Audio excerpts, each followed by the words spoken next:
Барлықтарыңызға сәлем. Бүгін қарапайым заттардан морковный печенье дайындаймыз.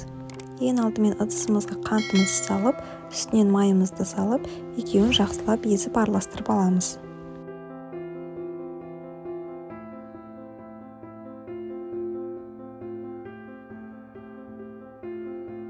Бөлек ыдысымызда морковьті кішірек теркадан өткізіп аламыз. Одан кейін майлы массамызға салып араластырамыз.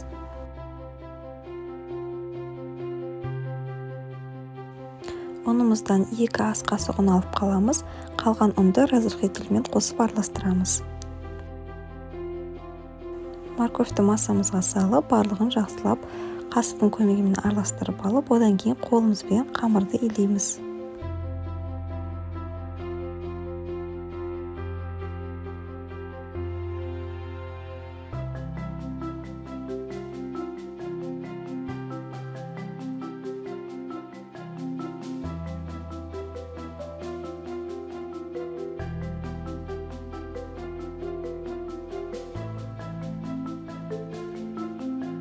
Егер қамыр қолыңызға жабысып, жеткіліксіз болып жатса, бағанағы 2 ас қасықты қосып, тағы да илейміз.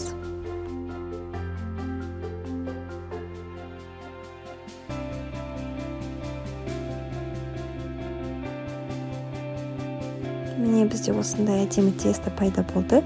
Енді оны бөліктерге бөліп аламыз. Менде 28 граммнан шамамен 32 печенье шықты. Противенге пергаментімізді салып, май жағып, үстіне осылай дөңгелек қылдырып, печеньеларымызды салып шығамыз. 180 градуста шамамен 25 минутта пісіп шығады. Өте оңай күнделікті жеуге печеньеларымыз дайын болды. Міндетті түрде дайындап көріңіздер.